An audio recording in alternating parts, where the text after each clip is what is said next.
harakat qildi, istaloq qilishga, lekin gapirsak gapirdi, bu sohada qiladigan ishimiz ko'p.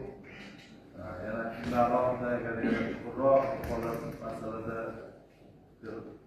almashama ma'lumot oladigan bo'lsa, tayyormiz. Talablardan birga rahmat.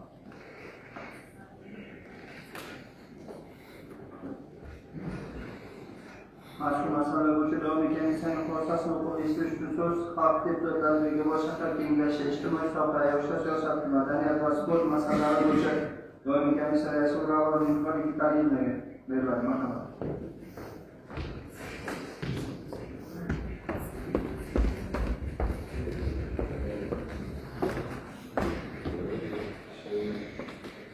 Assalomu alaykum hurmatli deputatlar, hurmatli sessiya qatnashchilari.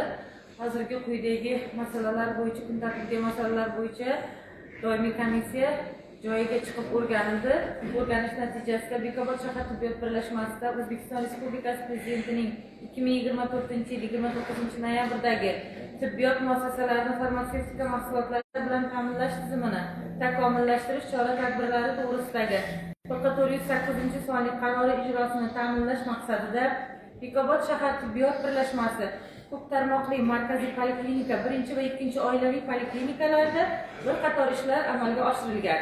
Davlatimiz tomonidan aholiga tibbiy xizmat ko'rsatish sifatini yanada takomillashtirishga alohida e'tibor qaratilgan. O'zbekiston Respublikasi Prezidentining 2025 yilning 24 fevralida Osiyo taraqqiyot banki ishtirokida perinatal xizmatlarni takomillashtirish investitsiya loyihasini amalga oshirish chora-tadbirlari to'g'risidagi 469 sonli qaroriga ko'ra homilador ayollar, yangi tug'ilgan bolalar, reproduktiv yoshdagi aholi orasida ekstragenital tug'ma va irsiy kasalliklarning oldini olish, erta aniqlash, davolash va reabilitatsiya qilishning yuqori texnologik amaliyotlarini joriy etish, bolalar o'limi va tug'ma nogironlikning oldini olish, sog'lom oilani shakllantirish uchun zarur sharoitlar yaratish borasida tizimli ishlar amalga oshirilmoqda. O'zbekiston Respublikasi Prezidentining 2023 yil 8 sentyabrdagi onalar va bolalar salomatligini muhofaza qilish, aholining reproduktiv salomatligini mustahkamlash chora-tadbirlari to'g'risidagi 296 son qarorga muvofiq hamda O'zbekistonning Jahon sog'liqni saqlash tashkilotining chaqaloqlar tirik tug'ilishiga oid mezonlariga to'liq o'tishini tashkil etish, perinatal yordam ko'rsatishni yanada rivojlantirish hamda tug'ruqqa ko'maklashish sohasidagi tibbiyot muassasalarida onalar va chaqaloqlarga sifatli tibbiy yordam ko'rsatilishini ta'minlash hamda Ishonch 2030 jamg'armasining amalga oshirilayotgan loyihalari orqali sog'liqni saqlash xizmatlaridan foydalanish imkoniyatlari yaxshilanmoqda. O'tgan yil davomida mazkur qaror va loyiha orqali shahar davolash profilaktika muassasalari 34 ta zamonaviy tibbiy asbob-uskunalar bilan ta'minlangan. Ushbu tibbiy asbob-uskunalardan dializ apparatlari, buyrak yetishmovchiligi bilan og'rigan bemorlarga bolalar sun'iy o'pka ventilyatsiyasi apparatlari, SPAP apparatlari, shuningdek boshqa tibbiy yordam ko'rsatishda foydalanib kelmoqdalar. Komissiya tomonidan mazkur jihozlar bilan ta'minlanganlik holati joyida o'rganildi va mazkur masala yuzasidan qaror loyihasini tayyorladi. Doimiy komissiya tayyorlangan qaror loyihasini O'zbekiston Respublikasi Konstitutsiyasi va qonunlariga, O'zbekiston Respublikasi davlat hokimiyati to'g'risidagi qonun hamda boshqa normativ huquqiy hujjatlarga zid emas deb hisoblaydi.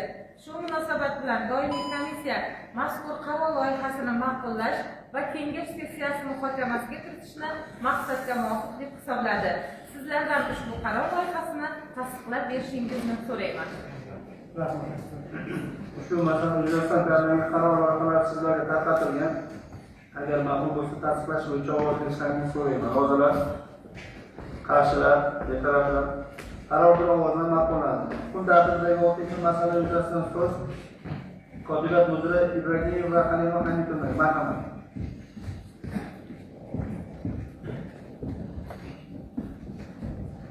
Assalomu alaykum, hurmatli deputatlar, hurmatli sessiya ishtirokchilari.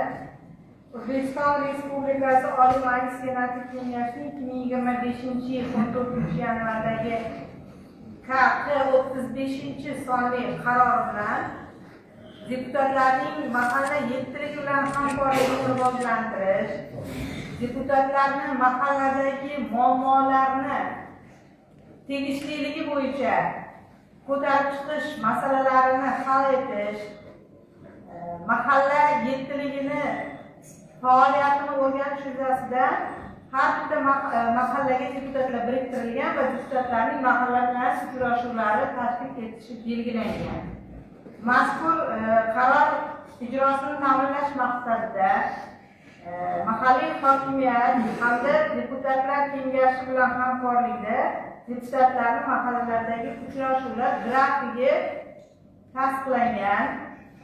Hurmatli deputatlar, bugun shu qaror bilan har 3 oyda choraklik uchrashuvlarni biz tasdiqlashimiz kerak. Bugun biz mart oyi uchun uchrashuvlarni tasdiqlab berishlaringizni so'rayman va hurmatli mas'ullar, hurmatli mahalla raislaridan uchrashuvlarni tashkillashtirishda deputatlarga yaqindan ko'mak berishingizni iltimos qilib qolaman. Qo'llaringizni qaror loyihasini tasdiqlab berishlarini so'rayman.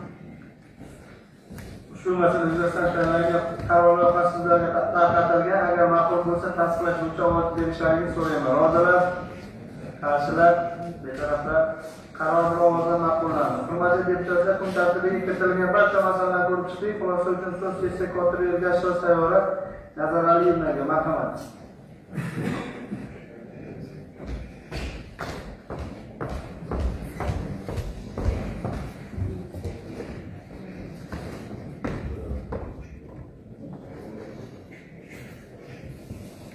Assalomu alaykum hurmatli deputatlar, hurmatli ishtirokchilar. Bugungi 7-chaqiriq xalq deputatlari Bekobod shahar kengashining navbatdagi 25-sessiyasiga saylangan 25 nafar deputatlardan 21 nafari ishtirok etdi.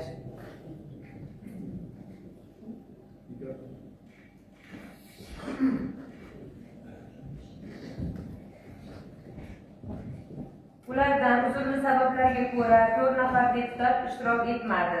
Kvorum ta'minlandi. Sessiya ishida xalq deputatlari, shahar kengashi deputatlari, shahar hokimining o'rinbosarlari, mahalla raislari, ommaviy axborot vositalari ishtirok etdi. Sessiya kun tartibida 6 ta masala ko'rib chiqildi va atroflicha muhokama qilindi. Kun tartibidagi masalalar yuzasidan O'zbekiston Respublikasi Prezidentining 2026 yil 5 fevraldagi ko'p kvartirali uylarni boshqarish tizimini yanada takomillashtirish bo'yicha qo'shimcha tadbirlar to'g'risidagi TP-48 qaror ijrosi to'g'risida shahar uy-joy qurilish va kommunal xo'jaligi bo'limi bosh mutaxassisi Abdullayev Valijon Ibragimovning hisoboti eshitildi.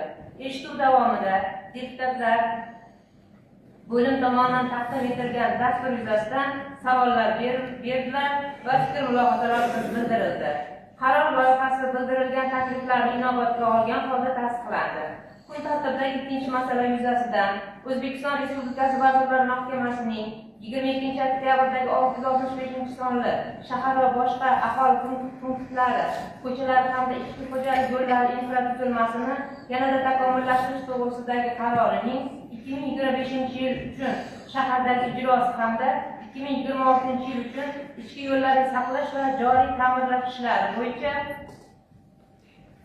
manzilli ro'yxatini tasdiqlash to'g'risida shahar obodonlashtirish bo'limi boshlig'i Mirzayev Gulmurod Toshmurodovning hisoboti eshitildi. Hisobot davomida deputatlar tomonidan savollar va takliflar bildirildi. Qaror loyihasi bildirilgan takliflarni inobatga olgan holda tasdiqlandi. Kun tartibidagi shaharda O'zbekiston Respublikasi Prezidentining 2021 yil 30 dekabrdagi respublikada ko'kalamzorlashtirish ishlarini jadallashtirish, daraxtlar muhofazasini yanada samarali tashkil etish chora-tadbirlari to'g'risidagi PP-46 sonli farmoni talablarining ijrosi to'g'risida shahar ekologiya, tabiatni muhofaza qilish va iqlim o'zgarishi bo'limi boshlig'i Temirov Kamol Usmonjonov hisoboti eshitildi. Deputatlar tomonidan atroflicha muhokama qilindi. Farmon ijrosini ta'minlashda sustlashlikka yo'l qo'yilgan korxona va tashkilot rahbarlariga nisbatan yuqori tashkilotlarga chora ko'rish yuzasidan xat chiqarish masalasi sessiya qaroriga kiritish to'g'risida takliflar bildirildi. Qaror loyihasida bildirilgan takliflarni inobatga olgan holda tasdiqlandi. Kun tartibidagi 2024 yil 29 noyabrdagi 408 sonli tibbiyot birlashmasining farmatsevtika mahsulotlari va tibbiy tibbiy jihozlar bilan ta'minlash tizimini takomillashtirish chora-tadbirlari to'g'risidagi qaror asosida hududdagi ko'p tarmoqli tibbiyot va tibbiy diagnostika markazlari, bolalar ko'p tarmoqli tibbiyot markazlari va shahar tibbiy texnika va texnologiyalar bilan ta'minlanganlik holatini hisobotini eshitish hamda shahar tibbiyot birlashmasi rahbarining hududda sog'liqni saqlashni rivojlantirishga oid davlat dasturini bajarilishi, kasalliklar profilaktikasining holati, sog'lom turmush tarzini va to'g'ri ovqatlanishni shakllantirish, shuningdek, sog'liqni saqlashning asosiy ko'rsatkichlari to'g'risidagi hisobotni eshitish masalasi bo'yicha shahar tibbiyot birlashmasi rahbari o'rinbosari Sattarova Ra'no Bo'tayevning hisoboti eshitildi. Ushbu masalalar yuzasidan deputatlar ham o'z fikr-mulohazalarini bildirdilar. Qaror loyihasi bildirilgan takliflarni inobatga olgan holda tasdiqlandi. Kun tartibidagi kengash deputatlarining shahar hokimligi mas'ul rahbarlari bilan birgalikda saylangan okrugda mart oyida o'tkaziladigan uchrashuvlar grafikini tasdiqlash masalasi yuzasidan xalq deputatlari shahar kengashi kotibiyat mudiri Halima Ibragimovaning axboroti eshitildi. Sessiya ishida kun tartibida belgilangan barcha masalalar ko'rib chiqildi. Hurmatli deputatlar, sessiyani olib borish yuzasidan